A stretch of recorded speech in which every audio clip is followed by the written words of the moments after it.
Hey, what's going on everyone? It's Alan here. I hope you guys are all having a wonderful day as always. Couple stimulus updates today, but before we get into those, make sure that you do go down below and subscribe to my channel if you like seeing content like this. It does help me out tremendously. So President-elect Joe Biden's bill will include halting evictions and foreclosures, extending student loan forbearances, reopening schools and businesses, a 100-day mass challenge, reversing President Trump's immigration policies, also reversing President Trump's travel ban, and rejoining the Paris Climate Change Agreement. The incoming Treasury Secretary Janet Yellen said that the government must act big on the next stimulus package in order to save the country. She said that Biden's go big approach is what is needed during these times. Yellen stated that she understands the concerns about the federal budget deficit and how it's trillions and trillions of dollars.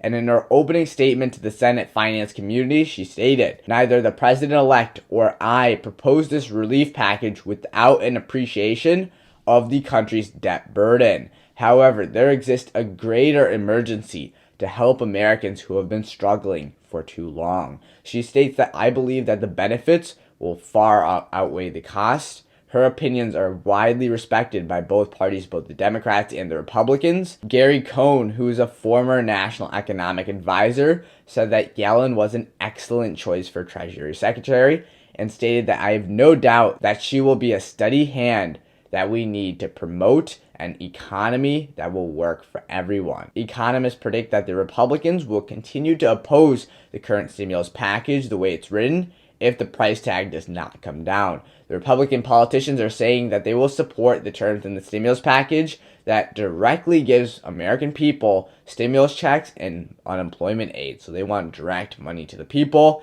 and not all this extra stuff that's going on. Republicans are saying that they will vote against President-elect Joe Biden's American Rescue Plan because they disagree, like I said, with the other items that do not directly help out the Americans, as it will be too expensive for the nation and not totally worth it. Republican Senator Lindsey Graham states that he supports the $2,000 stimulus checks, but will still vote no because he will not support a bill that bails out fiscally irresponsible states. Steve Scalise, a top-ranking representative, agrees with Senator Graham, saying that I think that the Democrats' plans are just designed in order to put hundreds of billions of dollars into states that were failing before the pandemic and strongly discourages increasing the minimum wage to $15 an hour. He said that that would kill manufacturing jobs in America, and it would also kill entry-level jobs for young people trying to get their foot into the workforce and get themselves a corporate job. What economists are saying, the best route here is that they want politicians to split the bill into two separate parts.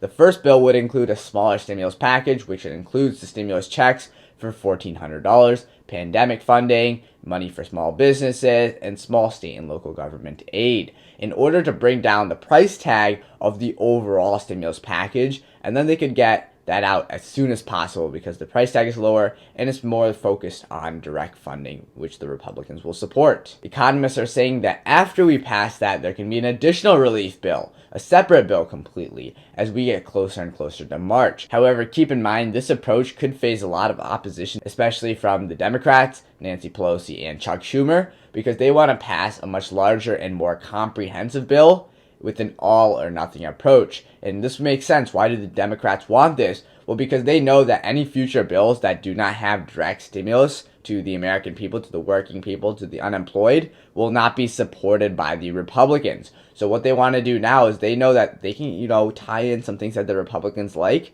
They can try to pull their support maybe by cutting back a little, but they can still get their things passed now because they know if they split it up later, the Republicans are never going to pass that later on. So that's why the Democrats want to combine it all right now. Kind of like how Mitch McConnell was just adding a ton of different things onto the second stimulus package because he just didn't want to send out that second stimulus. So he was just adding a bunch of irrelevant things.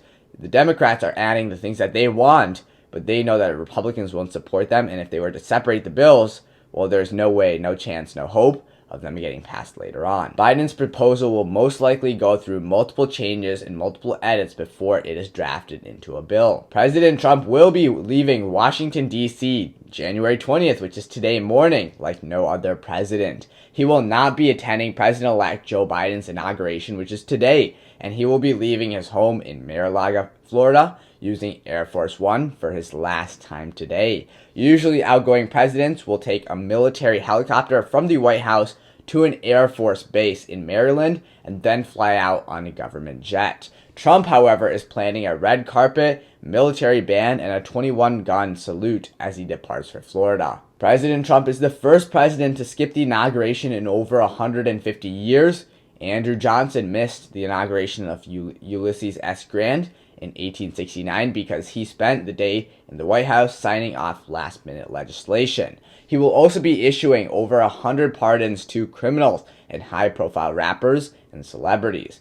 Vice President Mike Pence will be attending the inauguration along with former presidents George W. Bush, Bill Clinton, and Barack Obama. When Trump gets to Florida, he will be speaking with his legal team regarding the upcoming impeachment trials. The FBI has arrested the lady who stole Nancy Pelosi's laptop on the day of the DC riot. The FBI said that she intended to sell the laptop to Russia for an intelligence. I hope you guys all learned something new and enjoyed the video. I thank you all so much for your continued support. I do appreciate it a lot. Make sure to drop a like down below. It does help my channel out tremendously. Subscribe to the channel if you're new. Turn on those post notifications so that way you're aware of when I do upload my next video. Comment down below. Till next time. Peace.